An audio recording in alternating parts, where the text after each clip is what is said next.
Welcome to the NBA Coast to Coast podcast brought to you by thelines.com.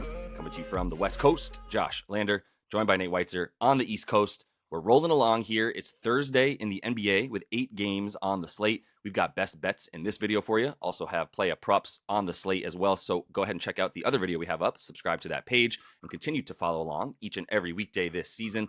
Also head to thelines.com. Use that odds finder tool to make sure you're getting the best juice available to you on all these bets that you are making in the NBA this season. Nate, let's go ahead and run right into your first bet. I will say it's Thursday, meaning there's also a ton of teams on a back-to-back. I think 4 total teams are not on a back-to-back. So more teams playing on no rest here. Take all of that into consideration. Props are thin, but we're moving along here. Let's get to your first best bet, Nate. Yeah, Utah is one of those teams on a back-to-back here, and I know Detroit is eventually going to win a game, but for now, I mean, if you give me a pick'em line with the team that is playing all right in Utah, I'll take the Jazz -1.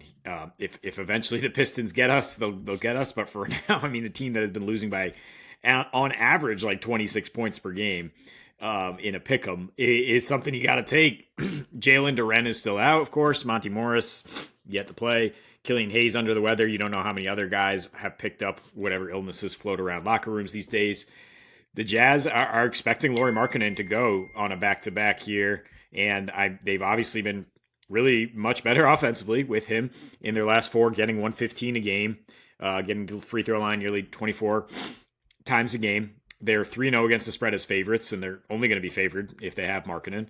And they have Walker Kessler back, so they're much better defensively lately, actually allowing the fewest paint points in their last 3 games here, with Walker, the Texas Ranger, patrolling the back line there, and Detroit scores the second highest percentage of their points in the paint at home. They're not scoring anywhere else lately. I mean, they're hitting, in their last 8 here, 107 a game, hitting only 8 threes at 28%. Also have a horrible rebounding rate. Utah is way up in that regard, with Walker back up to second in the league now for the season.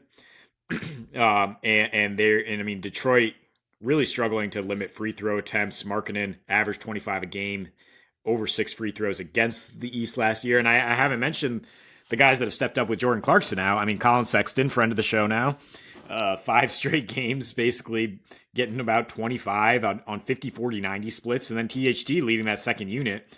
Like, the Pistons have 2 guys who can basically get their own shot. And Utah is a more balanced offense right now and just a better team. Rest disadvantage be damned. It's a pick'em, and it's like you're sitting at the roulette table and Black just, hit like 100 times in a row. You got to hit it again. You're not going to be that guy that tries to call red early, and that's what the Pistons losing streak is. So I don't trust the Jazz losing to the Cavs backups. Brutal, just wild. I'm not even really making it close last night. It was so, I mean, not like I was like picking them, but it was just wild to watch. Their offense is stagnant at best, I guess. But yeah, this is where you get right. Like, I don't know what else to say. I have nothing to say to defend Detroit. And as long as Markkanen's in there, especially, it's like the best player on the floor at that point. So I'm going to go ahead and take another ugly game. We only have like the ugly games on the slate available to us as we record this early morning on Thursday. But I'm going to go with Portland -3.5 in a poop bowl game against the Wizards. But you and I are both on team, relax on the hate for the Pistons. Or I'm sorry, the Pistons. Keep that up. The Blazers, obviously. We both think that the Blazers are better than people are giving them credit for. It's any game that Washington's in is a poop bowl, though. Like, they're just so bad right now, man. On defense, they've got to be the worst team. They don't care. It's just like they're not even trying to hide that they're losing the way the Spurs are doing a decent job of it by playing weird lineups. The Wizards are just coming out, and once they go down, they're out. There's no coming back for them. They have the most double-digit losses on the season. This is Portland at home getting right with Brogdon back, with Jeremy Grant back, and my boy Toumani Camara in the starting lineup at small forward because of his defense. And that is why I'm going to be targeting some stuff here on to fade Washington's players as well. But with Brogdon in the lineup, we're talking about 7-12. Without Brogdon in the lineup, we're talking about 0-7. 109 points per game with him versus 104 without him, and a 113 defensive rating with him, 123 without him. When they have Brogdon, Grant, and Toumani Camara on the floor at the same time in the last 5 games, their defensive rating is 107. That's very good. That's very, very good for a three-man lineup, or any lineup for that matter. But yeah, without him, they're down to 104 points per game as well. Jeremy Grant, same concept. Without him, 114 D rating, 124 without him. Sorry, so with him, 114 defensive rating. It's much better.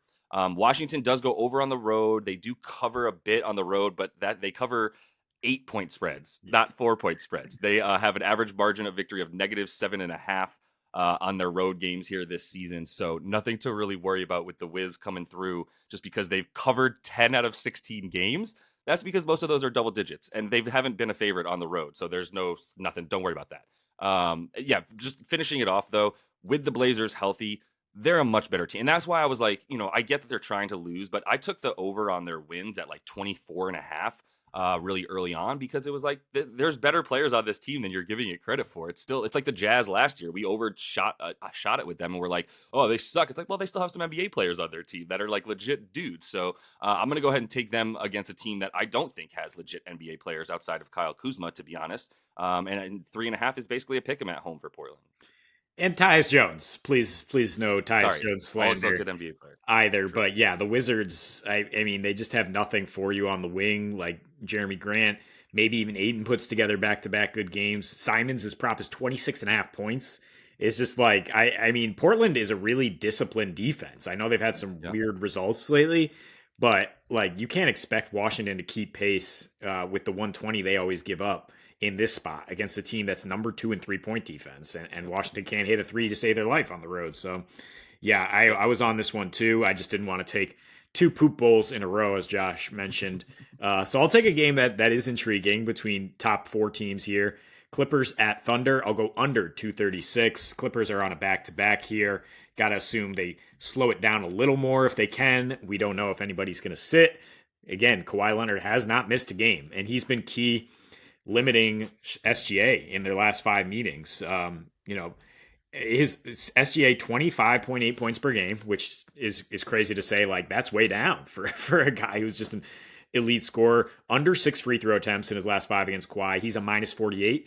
Kawhi is a +48 in those games, getting 28 a game. But I mean, we're not talking Clippers to win here. What we're just talking about is hold down SGA, and the Thunder are not putting up the 123 they average at home. I think some of those results are skewed by these shootouts with the Kings or with the Warriors, etc. The Clippers don't necessarily want to play that way. I know they have the number 1 offensive rating during this win streak here, but they're playing at a 98 pace. Their last 4 meetings with OKC have been a 96 pace. They've averaged only 215, and you go back several years, they've gone 16 straight meetings between these teams going under 236. I mean, that's 10-6 to the under in terms of the line set. But we have a bit of an inflated line, I think, because of how these teams have been scoring against inferior defenses. But both these defenses are good, and they're good at limiting what the other team wants to do. Mainly, I mean, when they've played each other, the Thunder as a team under 15 free throw attempts. Both teams shooting under 35% from 3. That's how the Thunder are going to score, right? Is the free throws, the points off turnovers, not things that the Clippers give up. My one concern is that OKC has been playing fast in their last 8 here, but they are still allowing the fewest paint points in that span, the second fewest fast break points. They've got Chet patrolling that back line. I mean, the Clippers are just balanced everywhere. It's not like they do anything particularly well or particularly poorly. And so back-to-back numbers is the last thing I'll look at here for the Clips. They're scoring 116, allowing 109, and holding opponents to 30% from 3. Again, that number that they've held OKC to. And went under this total in their last 3 in a 92 pace in 2 of those 3 against the Warriors and Mavs. So if they keep it slow, they play Harden ball, I see this going under. Yeah, that Harden ball, man, it's crazy. It's crazy what it'll do to you. He hasn't been as big of a liability on defense. They've been a little bit worse against point guards. But defending Shai Gilgeous-Alexander isn't like a 1 point guard job. It takes 2 guys. It takes a team. It takes a village to guard Shai Gilgeous-Alexander. So that's going to be the play anyway. And that team defense is honestly as good as any. And Zubac needs to start getting talked about as one of the better centers in the league at this point. Playing center means being a defensive anchor and rebounder and not turning the ball over and being solid on offense. And I can't think of many guys that do it more solidly than him. And I do think guys like him will continue to be a problem for Chet Holmgren, who has defied the odds at times and gone up against bigger, stockier defenders and still had success, surprisingly, even getting rebounds. But this is not like against Jokic, for instance, which was wildly shocking. But this is going to be a little bit different of a game than we're used to from OKC at home. I completely agree. So I'm going to go ahead and close it out. Just going back to the chalk, baby. I got to. I'm going Memphis -2.5, and I'm going Ja 25 plus. He's up to 30.5. It opened at 25.5, or sorry, 28.5 for this game, 24.5 for the last game. We know how that went. I'm going back to it because I do like, after seeing what he looks like, and not only that, but the drive to, I mean, look, the 40% usage rate for him. He's shooting when he's on the floor, period. And if he's not, it's because there's 3 dudes around him and he's passing it out. So the 25 plus I still like with the 2.5 parlay because it's a plus 138 on DraftKings. It's about 20 cents better on DraftKings, by the way. It's like 110 on FanDuel and BetMGM, like 115. So the DraftKings is the best place to take this parlay. They need a win. They need to keep winning. They have the 5th worst record in the league, and they need to win at a 51 win pace the rest of the year just to break 500 and stay there. And 51 wins is, a lot of wins in the NBA, especially in the Western Conference. So like, there is no time to dilly-dally because 500 doesn't even guarantee you a top 6 seed at all. Actually, that almost guarantees you not a top 6 seed in the Western Conference this year. So with and without Ja, let's talk about it. 1-11 at home this year. And this is a grind city that's prided itself on having one of the best home records in the league the last 2 seasons, even all the way back to 3 seasons ago, before they got really good. So they've averaged 103 points per game at home, and that's what this comes down to. This was basically it was the worst offense in the league. It was a bottom 3 clutch team in the league as well, which might come into play with Memphis at home against the Pacers, who can score. Don't get me wrong; they score obviously a few fewer points on the road, do the Pacers, and they're still 6-6 straight up on the road. So they're not a bad road team here.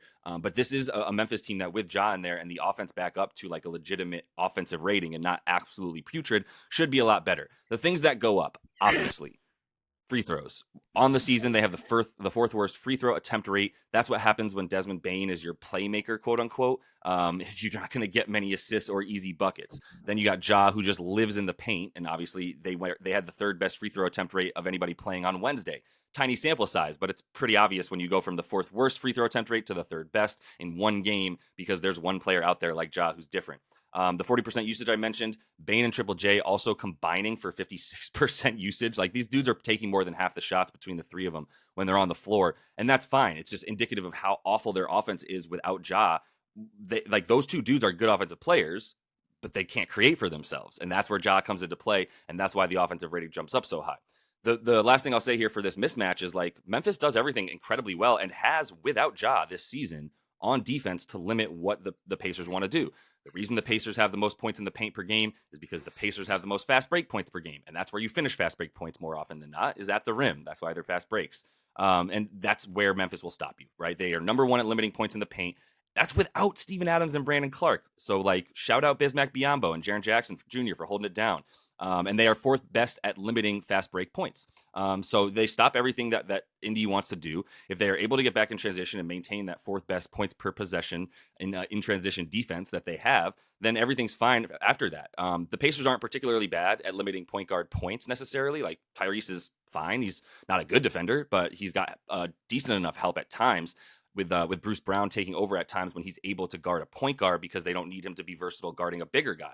Well, in this one, like, I do expect there's not enough defenders to go around, essentially. And so Josh should be able to easily get his 25. I'm not scared of 30. I'm just taking the 25 because I also really like them to win this game. So I just put them together. Yeah, I think you convinced me. I mean, my first look was Memphis 125 points because Indy's given up like 130 on back-to-backs and went almost 130 on the road regardless.